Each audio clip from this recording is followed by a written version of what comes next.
Putusan arbitrase itu harus didaftarkan di pengadilan negeri di mana letak objek sengketa yang menjadi titik permasalahan antara para pihak. Kalau misalnya terletak di pengadilan negeri Medan, wilayah hukum pengadilan negeri Medan, maka putusan arbitrase tersebut harus didaftarkan oleh arbiter berkuasa yang ditunjuk itu pada kepaniteraan pengadilan negeri Medan. Setelah didaftarkan tersebut, maka nantinya para pihak yang ada di dalam putusan arbitrase tersebut kepada video yang sebelumnya itu pada yang pertama masing-masing telah kita bahas tentang prinsip, maka pada video ini kita akan membahas kembali prinsip yang tersisa ini diantaranya adalah kekuatan putusan arbitrase, kepercayaan, transparansi, terakhir adalah sidang. Untuk lebih ringkas, memang kita akan membahas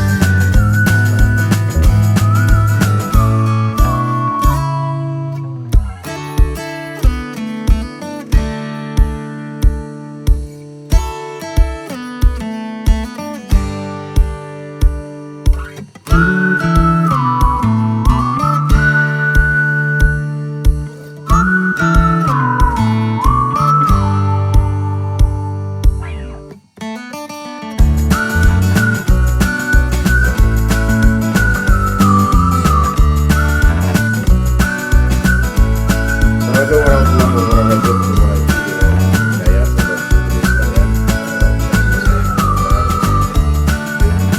doa saya selalu untuk sahabat-sahabat sekalian mudah-mudahan diberikan limpahan rahmat, kesehatan dan rezeki yang barokah sehingga sekalian bisa menjalankan aktivitas untuk memenuhi kebutuhan kehidupan keluarga dan kehidupan diri masing-masing tentunya.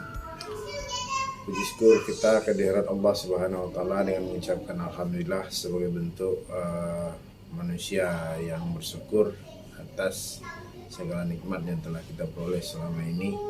Karena dalam salah satu ayat di Al-Qur'an itu sebutkan jika engkau menghitung nikmat Allah yang telah diberikan kepadamu, maka ketika engkau gunakan ranting atau dahan kayu sebagai penanya dan lautan sebagai tintanya, maka niscaya engkau tidak akan mampu menghitung nikmat Allah.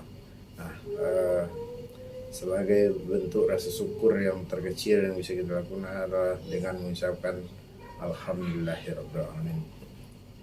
Selawat beriring salam tidak pesan-pesannya kita sampaikan kepada junjungan alam Nabi besar Muhammad sallallahu alaihi wasallam dengan mengucapkan Allahumma sholli ala sayyidina Muhammad wa ala ali sayyidina Muhammad. Mudah-mudahan beliau kelak di yaumul mahsyar atau di hari penghakiman diizinkan Allah untuk memberikan syafaat kepada kita semua sehingga bisa menambah catatan amal kebaikan kita. Dan mudah-mudahan juga dengan banyak bersalawat apa yang disampaikan menjadi ilmu yang bermanfaat dalam kanal YouTube atau channel YouTube ini dan bisa membawa sesuatu hal yang berfaedah bagi pada teman-teman sekalian.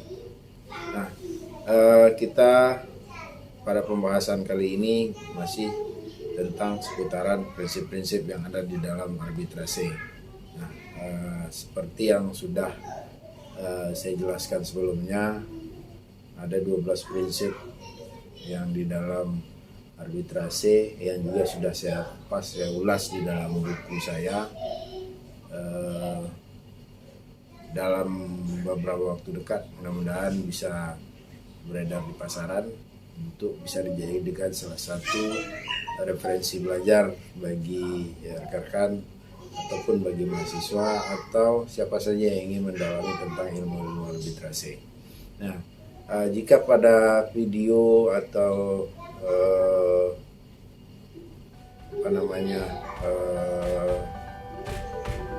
bagian pertama dan bagian kedua telah kita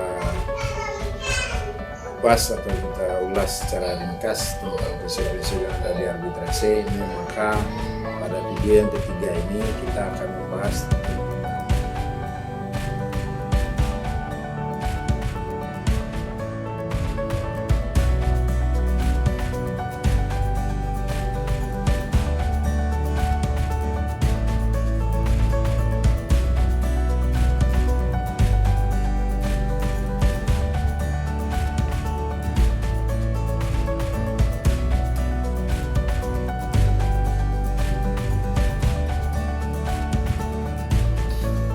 pada video-video yang sebelumnya, yaitu pada video bagian pertama dan bagian kedua tentang prinsip-prinsip arbitrase, masing-masing telah kita bahas 4 prinsip.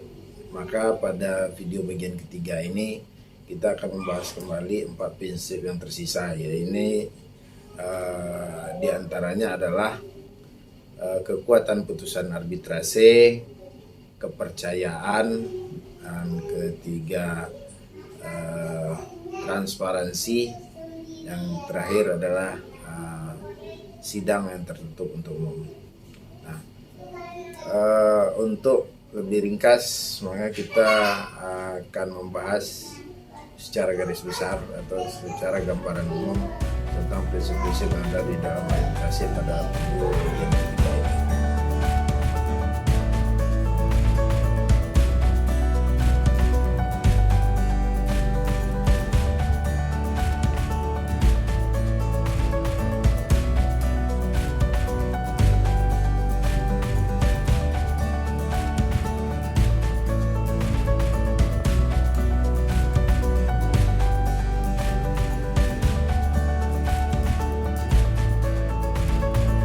Pertama adalah tentang prinsip kekuatan putusan arbitrase. Walaupun di dalam Undang-Undang Nomor 30 Tahun 99 tentang arbitrase dan penyelesaian sengketa, arbitrase digolongkan kepada penyelesaian sengketa di luar pengadilan karena memang segala bentuk penyelesaian yang melalui arbitrase dilakukan oleh lembaga di luar yang dibentuk oleh pemerintah atau dikatakan sebagai lembaga peradilan swasta. Nah, dan itu putusannya diakui sebagai putusan yang dipersamakan oleh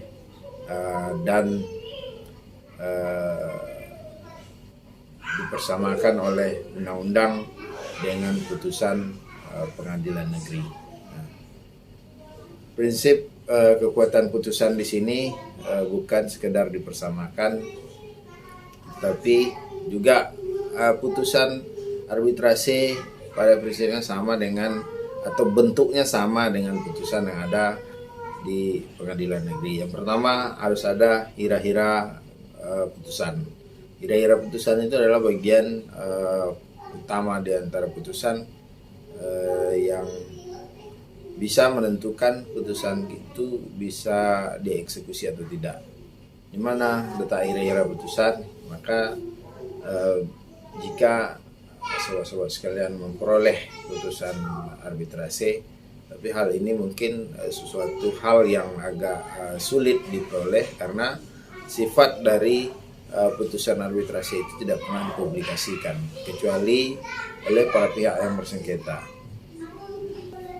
Prinsip kekuatan putusan arbitrase ini, yang pertama sekali di bagian atas itu akan tercantum demi keadilan berdasarkan kepada ketuhanan yang Maha Esa. Nah, pada kenyataannya putusan arbitrase memang tidak bisa dieksekusi langsung oleh badan-badan arbitrase yang ada karena badan-badan arbitrase yang ada tidak mempunyai kekuatan eksekusi seperti yang dimiliki oleh badan peradilan yang berada di bawah Mahkamah Agung seperti pengadilan agama, pengadilan militer, dan pengadilan negeri.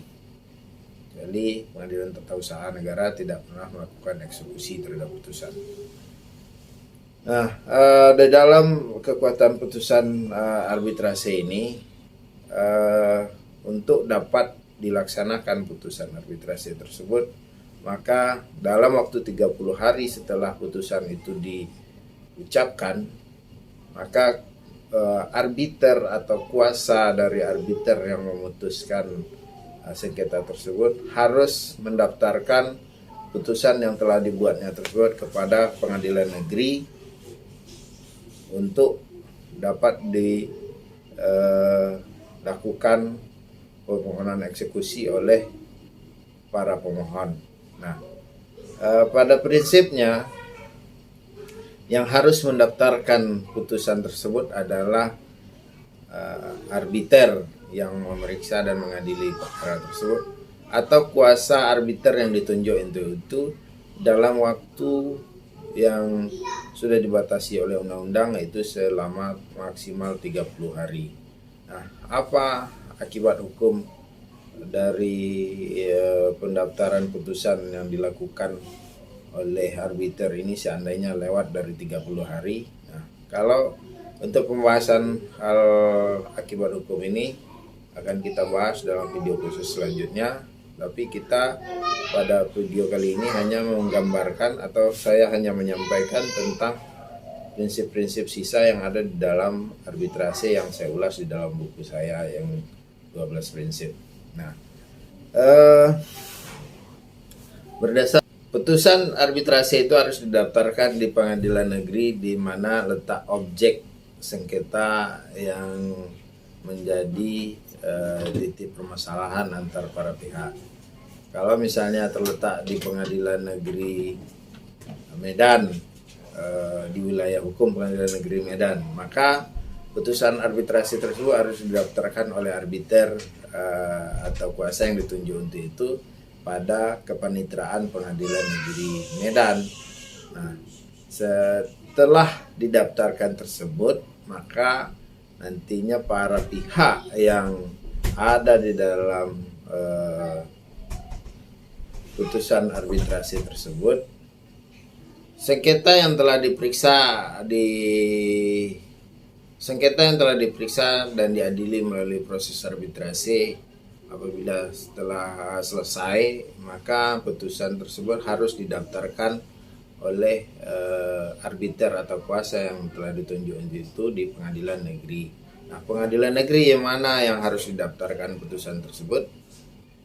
Arbiter atau kuasanya tentu sudah sangat paham tentang pengadilan negeri mana yang harus didaftarkan perkara tersebut. Tetapi untuk sekedar menambah pengetahuan, teman-teman bisa mempelajari ini juga di dalam referensi-referensi lain, bisa melalui bacaan.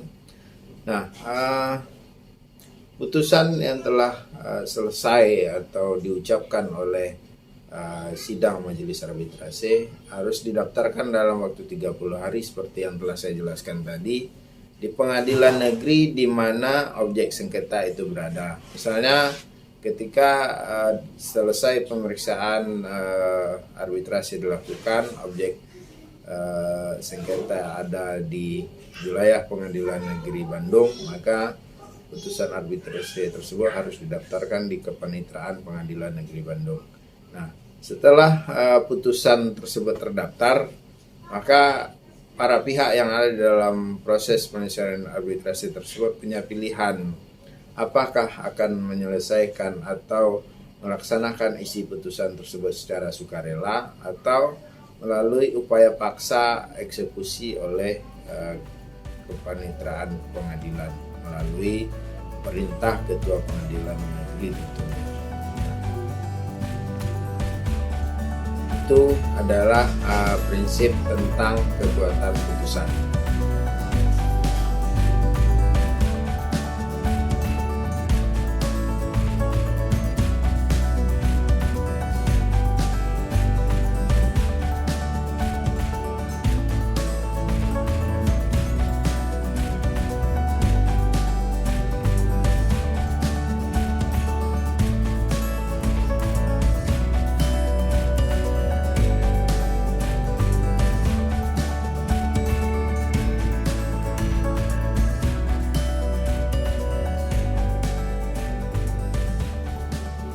Selanjutnya adalah prinsip kepercayaan atau biasa dikenal dengan istilah trust principle. Nah, trust principle ini berkaitan erat dengan proses penyelesaian secara arbitrase. Nah, masing-masing pihak di dalam proses penyelesaian sengketa melalui arbitrase ini harus saling percaya antara satu sama lain. Percaya antara satu sama lain, misalnya percaya bahwa arbiter yang ditunjuk itu telah cukup pengetahuan atau memadai dari sisi keilmuannya untuk menyelesaikan sengketa yang terjadi. Nah, saling percaya kepada para pihak yang terlibat di dalam proses penyelesaian sengketa yang ada. Misalnya pemohon percaya kepada termohon juga akan mengungkapkan apa yang ada sesuai dengan fakta, dan juga begitu sebaliknya pemohon juga percaya kepada termohon bahwa termohon akan mengungkapkan secara fakta-fakta terhadap apa yang terjadi dalam proses sengketa yang ada, atau sebaliknya termohon juga memiliki kepercayaan yang sama kepada pemohon bahwa apa yang diajukan oleh pemohon dalam proses penyelesaian sengketa secara arbitrase tujuannya adalah untuk mencari solusi yang terbaik dari sengketa yang timbul, bukan untuk menjatuhkan atau menghilangkan kredibilitas pihak-pihak tertentu dalam proses penyelesaian sengketa tersebut. Ini secara sederhana trust principle yang ada di dalam proses penyelesaian perkara secara arbitrase. Nah, bukan hanya saling percaya antara satu sama lain, tapi juga harus ditanamkan prinsip kepercayaan kepada lembaga yang menyelesaikannya. Misalnya sebagai contoh arbitrase yang ada adalah BANI. Nah, masing-masing pihak percaya bahwa BANI mampu menyelesaikan sengketa tersebut dan akan menyelesaikan sengketa dengan pola yang seadil-adilnya tanpa berpihak kepada salah satu pihak yang ada di dalam proses penyelesaian sengketa. Percaya kepada perangkat-perangkat penyelenggara proses persidangannya seperti panitera yang disiapkan oleh lembaga arbitrase, pegawai-pegawai yang ada pada lembaga arbitrase, sehingga proses penyelesaian sengketa yang dilakukan tersebut bisa berjalan dengan lancar dan baik. Memang tidak ada suatu aturan atau regulasi yang menyatakan prinsip kepercayaan ini diatur di dalam pasal apa, ayat berapa gitu. Tapi tetap prinsip ini berjalan sedemikian rupa karena para pelaku bisnis yang pernah menyelesaikan sengketa melalui arbitrase tentu sudah paham dengan apa tujuan diadakannya prinsip-prinsip ini. Tidak lain dari proses penyelesaian sengketa melalui arbitrase adalah untuk memelihara hubungan bisnis dalam jangka panjang. Demikian ini untuk trust. Demikian secara singkat gambaran trust principle atau prinsip percaya.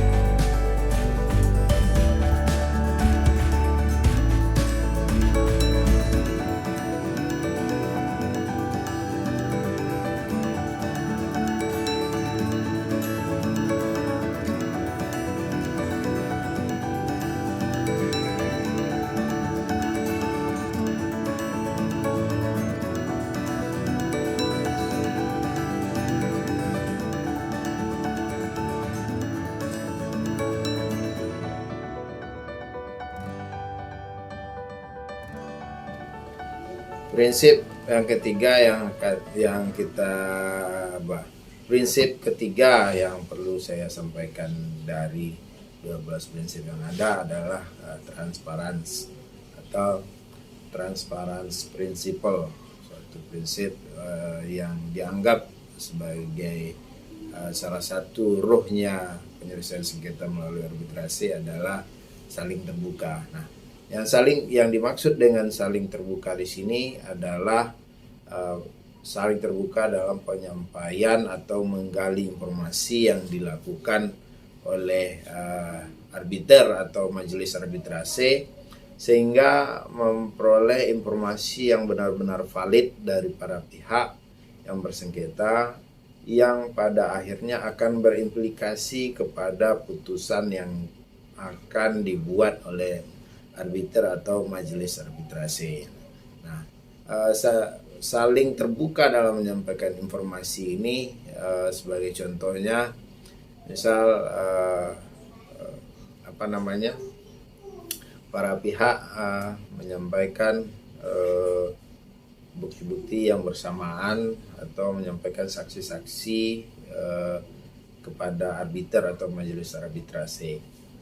Kalau kita lihat dari mekanisme penyampaian informasinya, memang tidak jauh berbeda, atau bahkan mungkin boleh dikatakan tidak berbeda dengan penggalian informasi yang dilakukan oleh majelis hakim di pengadilan negeri, karena majelis hakim juga menggali informasi dari para pihak yang bersengketa dalam suasana yang terbuka, dan bahkan kalau di pengadilan negeri sidangnya dibuka dan terbuka untuk umum. Nah, cuman di dalam arbitrase hal-hal seperti ini memang diperlakukan khusus untuk kepada para pihak dalam memberikan informasi atau informasi yang diinginkan oleh arbiter atau majelis arbitrasenya saling terbuka antara satu sama lain. Dalam salah satu referensi yang ada, kita ambil contoh misalnya yang ditulis oleh Harlen Sinaga, bahwa prinsip transparansi ini atau transparency principle ini adalah suatu prinsip dalam pengambilan keputusan arbitrase oleh arbiter atau majelis arbitrase yang dilakukan secara terbuka. Nah, keterbukaan pemeriksaan sengketa dalam lembaga arbitrase dimaksudkan agar para pihak mengetahui alasan para majelis arbitrase atau arbiter dalam membuat putusan itu, alasan apa yang dipakai, pertimbangan hukumnya itu jelas arahnya, dari mana sumbernya. Nah, inilah yang dimaksud dengan inilah yang dimaksud dengan prinsip transparansi atau transparan prinsip.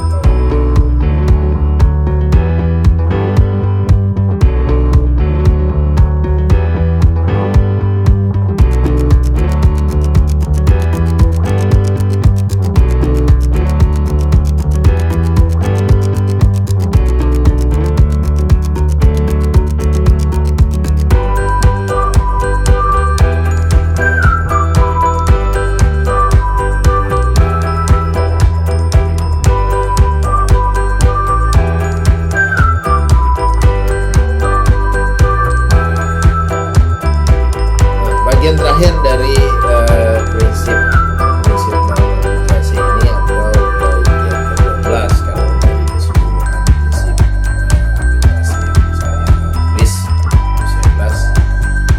11. Dalam video ini adalah bagian keempat. Bagian keempat ini adalah tentang sidang tertutup untuk umum.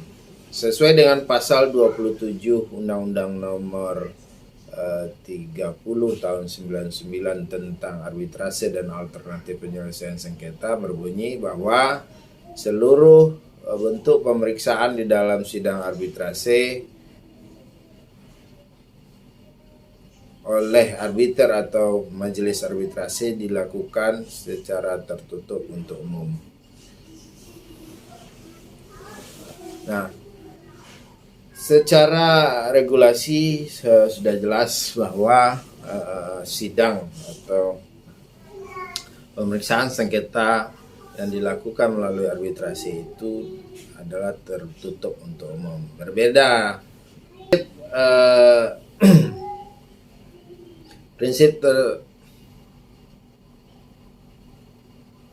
prinsip pemeriksaan tertutup untuk umum ini diatur dalam pasal 27 Undang-Undang Nomor 30 tahun 99 tentang arbitrase dan alternatif penyelesaian sengketa, di mana bunyi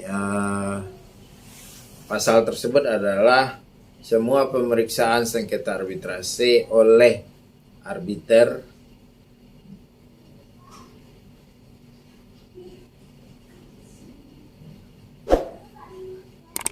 semua sengketa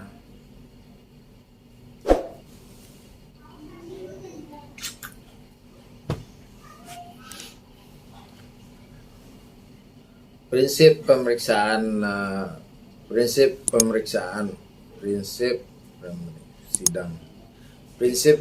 sidang tertutup untuk umum ini diatur dalam pasal 27 Undang-Undang Nomor 30 tahun 99 tentang arbitrase dan alternatif penyelesaian sengketa, mana pada pasal 20 tersebut dinyatakan semua proses pemeriksaan oleh arbiter atau majelis arbitrase dilakukan secara tertutup. Artinya pihak yang di luar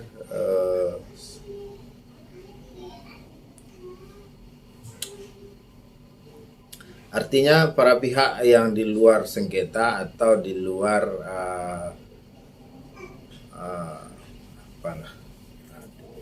artinya para pihak yang tidak terlibat di dalam proses penyelesaian sengketa tersebut atau tidak punya kaitan dengan proses penyelesaian sengketa tersebut tidak dibenarkan hadir untuk di dalam melakukan pemeriksaan secara arbitrase.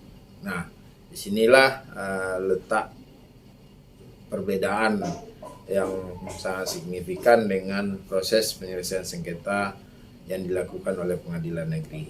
Jika pada proses penyelesaian sengketa pada pengadilan negeri, maka semua proses itu dilakukan dalam sidang yang dibuka dan terbuka untuk umum. Nah, bahkan jika dilakukan dengan sidang tertutup, hal ini sangat boleh dikatakan bisa melanggar hukum acara yang ada. Nah, keistimewaan arbitrasi adalah mulai dari proses sampai pengucapan putusan, rata-rata atau kebanyakan pihak tidak mengetahui apa yang terjadi kecuali para pihak yang terlibat langsung. Mungkin banyak juga di antara sobat-sobat sekalian bertanya, bagaimana misalnya jika proses pemeriksaan terhadap arbitrase, bagaimana misalnya proses pemeriksaan arbitrase tersebut dilanggar atau ketentuan pasal 27 Undang-Undang Nomor 30 tahun 99 tersebut tidak dilaksanakan. Artinya proses penyelesaian sengketa secara arbitrase dilakukan terbuka untuk umum misalnya. Nah, akibat hukumnya jelas di situ bahwa putusan tersebut akan menjadi batal karena sudah dilakukan tidak sesuai dengan ketentuan peraturan perundang-undangan yang ada. Nah,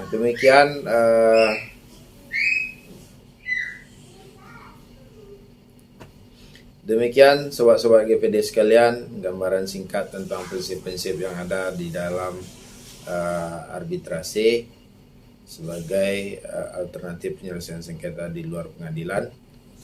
Mudah-mudahan apa yang disampaikan ini ada manfaatnya untuk menambah ilmu pengetahuan teman-teman atau sobat-sobat sekalian, atau juga bisa bagi mahasiswa sebagai suatu referensi untuk membuat tugas-tugas kuliah misalnya.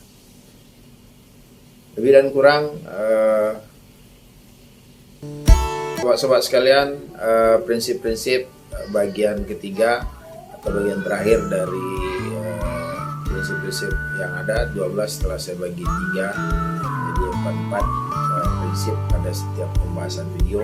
Ini adalah video bagian terakhir dari prinsip-prinsip imigrasi. Mudah-mudahan apa yang disampaikan ini ada manfaatnya untuk teman-teman sekalian.